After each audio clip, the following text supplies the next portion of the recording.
Aloha Multifamily Live. Welcome back. Today we're going to talk about basic finances. If you were here for the last podcast, we talked about your financial freedom number.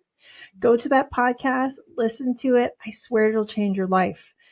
If not, if you've already listened to that podcast or you already have that number, stick with us. Again, we're going to talk about basic finances.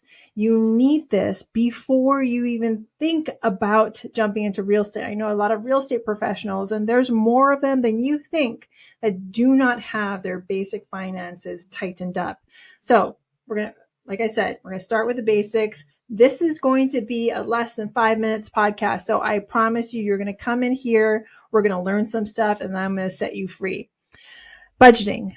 Begin by creating a detailed budget that outlines your monthly income, expenses, and savings goals. Use tools like budgeting apps, spreadsheets, anything to track and categorize your expenses and your spending. So this brings me back to the last podcast when you were discussing your financial freedom number. That's the number that you need to hit before you can find freedom. This is your expenses. This is your daily expenses. This is your entertainment. Everything that, all the money that you need or you use to live. Start off with that. Open up the floodgates, take away the curtains, take away the blindfold, and let yourself know how much you actually spend per week, per month. Okay? So, and fully understanding the differences between fixed expenses, that's rent and utilities, and variable expenses, dining out, entertainment, to better control your budget.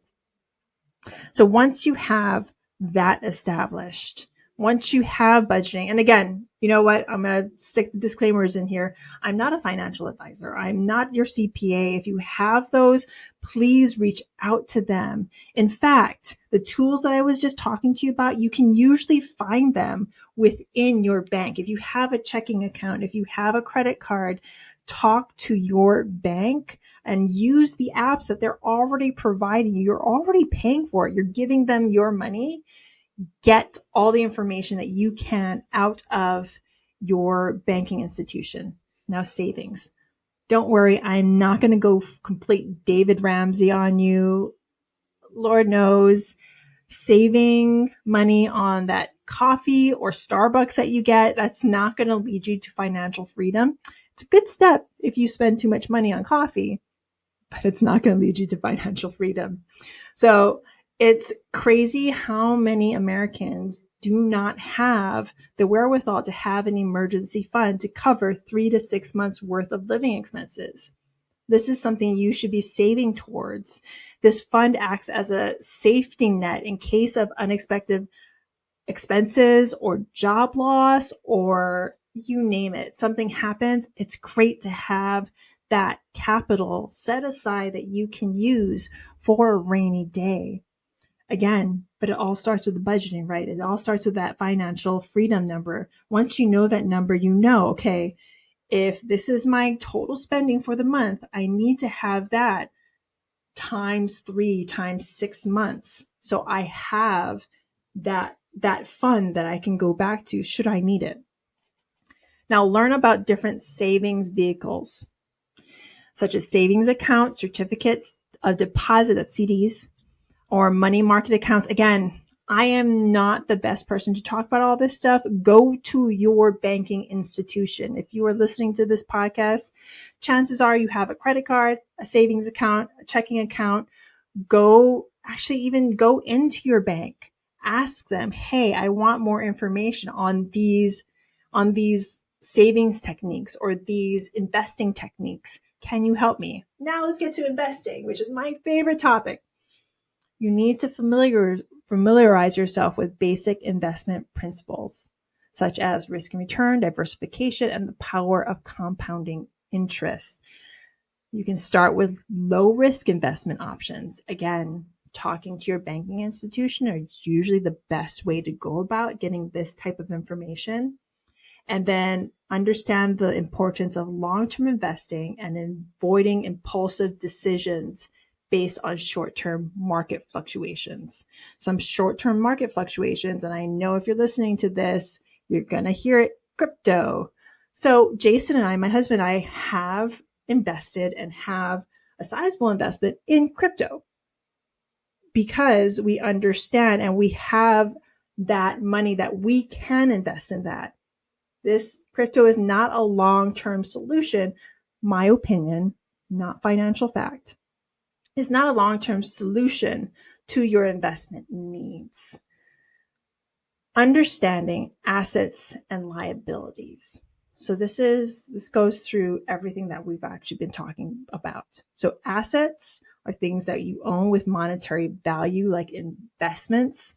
Some people might argue that your home, if you own it, could be an asset. Some people think it's a liability. I think it's an asset. And liabilities, this is your debt and financial obligations. This is your student debt. This is your any type of debt, your credit card bills. So knowing the difference between those and focusing on building the assets and reducing liabilities is how you surpass that financial freedom number we were talking about in the last episode. Credit management. So I'm going to be completely honest. I had no credit before the age of 30.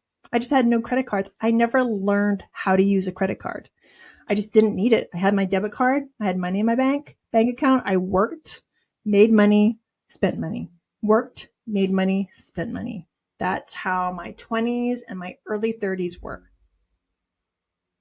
So lo and behold, I thought my credit was okay, but I had no credit because I had never taken out debt. I always paid in cash. So I had to learn at the age of 30 how to get my credit up, how credit is calculated, how it impacts my financial life, and regularly checking my credit score and making sure that I was paying my bills on time. Being responsible about credit card use. I know you don't want to hear this. You see the credit card or your credit card number is in your Amazon account. You spend. You get that credit card bill. You're like, how did I spend X amount of dollars? Again, it goes back to familiarizing yourself with your bank statements, opening the curtain, and not allowing yourself to go past a certain budget and being responsible enough to paying for those bills that you incur. And then understanding financial terms and principles. This is information. Again, you can go to your banking institution, talk to people that are in the industry, embrace financial principles. One is the 50-30-20 rule. 50% is allocated to your necessities, 30% to discretionary spending, and 20% to savings. And that is the rule that a lot of people use to maintaining a more balanced financial life. Again, this is all opinion. I am not a financial guru. I am not David Ramsey. I